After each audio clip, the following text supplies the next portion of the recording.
India versus Bharat. सही सुना आपने, यही है आज का टॉपिक।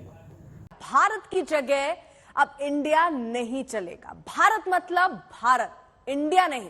जी हां, इंडिया शब्द को हटाने की कवायद शुरू हो चुकी है। अटकलें हैं कि संसद के विशेष सत्र में इसे लेकर संविधान भारत के नाम बदले जाने पर बहस, ये कोई नई बहस नहीं है। आजादी के वर्ष के बाद 1949 में जब संविधान सभा द्वारा संविधान का निर्माण किया जा रहा था, तब भी भारत के नाम को लेकर काफी लोगों में मतभेद था। भारत के नाम बदले जाने पर प्रस्ताव, ये कोई नए प्रस्ताव नहीं है। 2012 में कांग्रेस तो 2014 में आदित्य योगीनाथ ने भारत के नाम बदलने पर प्रस्ताव पारित किए।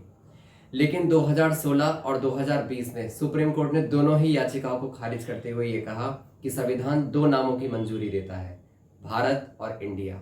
जिसको जो भी नाम अच्छे लगते हैं वो भारत को उस नाम से पुकार सकता है।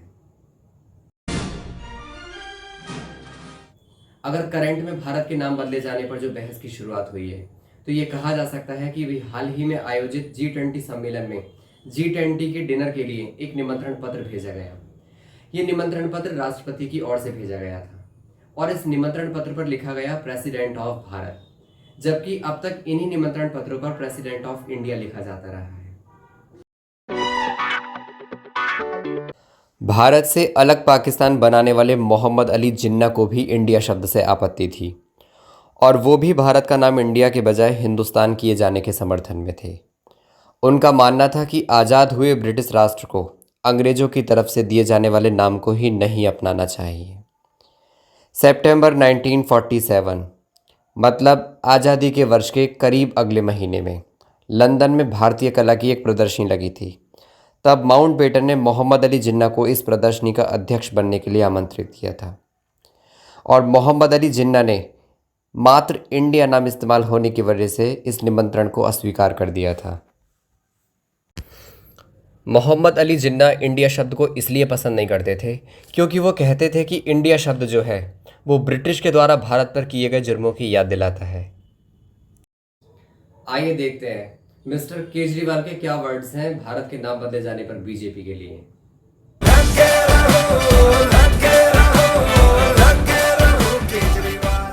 उड़ती उड़ती हवा सुनी है। ऐसा क्यों किया जा रहा है? ऐसा कहा जा रहा है, इसलिए किया जा रहा है क्योंकि इंडिया नाम का कई सारी पार्टियों का एक अलायंस बना है जिसका नाम इंडिया है।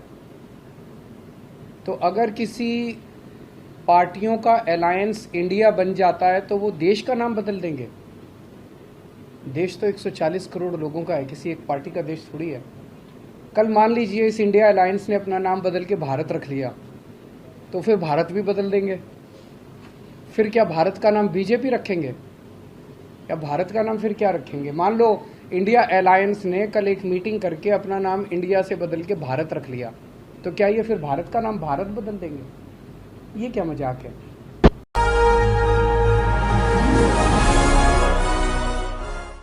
भारत तो देश का नाम है ही, लेकिन इसे हम इंडिया भी कहते हैं। इसका नाम हिंदुस्तान भी रहा है और अलग अलग समय में इस राष्ट्र को अलग अलग नामों से भले ही जानते हों, लेकिन भौगोलिक दृष्टिकोण साफ रहा है कि सिंधु घाटी से नीचे उतरकर आओ और हिंद महासागर के बीच में जो द्वीप पड़ता है, जिसे सप्तद्वीप भी कहा जाता है। दरअसल भारत को इंडिया कहे जाने का आधार सिंधु घाटी सभ्यता और सिंधु नदी है। दुनिया की बड़ी नदियों में से एक सिंधु नदी, जो पाकिस्तान, चीन और भारत में बहती है। इस नदी को संस्कृत में सिंधु और अंग्रेजी में इंडस कहा जाता है और इसी इंडस शब्द से इंडिया शब्द बना है। 18वीं सदी में जब अंग्रेज भारत आए तो उस समय भारत को हिंदुस्तान और हिंद भी कहा जाता था, लेकिन अंग्रेज़ों को भारत के इन सभी पुराने नामों को बोलने में बड़ी परेशानी होती थी। जब अंग्रेज़ों को पता चला कि प्राचीन सिंधु घाटी सभ्यता को इंडस वैली और सिंधु नदी को इंडस नदी कहते हैं, तो इसके आधार पर भारत को इंडिया नाम दे दिया गया। आइए जानते हैं कि संविधान क्या कहता है।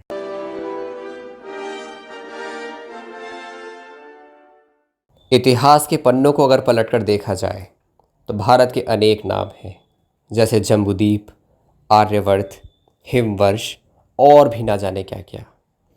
मतलब कहा जा सकता है कि देश एक पर नाम अनेक। लेकिन संविधान की दृष्टि से अगर देखा जाए, संविधान के पन्नों को पलटकर देखा जाए तो आर्टिकल नंबर 1 में साफ साफ लिखा है कि इंडिया दैट इज़ भारत, जो कि राज्यों का संघ होगा। मतलब साफ है कि संविधान की दृष्टि से भारत के केवल 2 ही आधिकारिक नाम हैं, इंडिया और भारत। कांग्रेस सांसद जयराम रमेश ने नाम बदलने को लेकर मोदी सरकार पर निशाना साधा है। उन्होंने कहा, तो ये खबर वाकई सच है कि राष्ट्रपति भवन ने 9 सितंबर को G20 रात्रि भोज के लिए सामान्य इंडिया के राष्ट्रपति के बजाय भारत के राष्ट्रपति के नाम पर निमंत्रण पत्र भेजा। अब संविधान में अनुच्छेद 1 को ऐसे पढ़ा जा सकता है, भारत जो इंडिया था राज्यों का एक संघ होगा, लेकिन अब इस राज्यों के संघ पर भी हमला हो रहा है। जब ये अगर अप्लाई होता है तो भारी बजट की आवश्यकता होगी। जब भी कोई ना कोई बदलाव किया जाता है तो कुछ ना कुछ तो खर्च ज़रूर होता है। एक रिसर्च के अनुसार अगर इस रिसर्च को आधार मान लिया जाए तो एक शहर का नाम बदलने के लिए औसतन 300 करोड़ रुपए का खर्च होगा। दूसरी ओर दक्षिण अफ्रीका के एक प्रॉपर्टी लॉयर ओलिवियर, उन्होंने कहा कि अगर देश का नाम बदला गया तो 14,304 करोड़ रुपए का खर्च आएगा। ये थी इंडिया वर्सेस भारत से रिलेटेड कुछ जानकारी। मिलते हैं फिर किसी नए टॉपिक के साथ। धन्यवाद।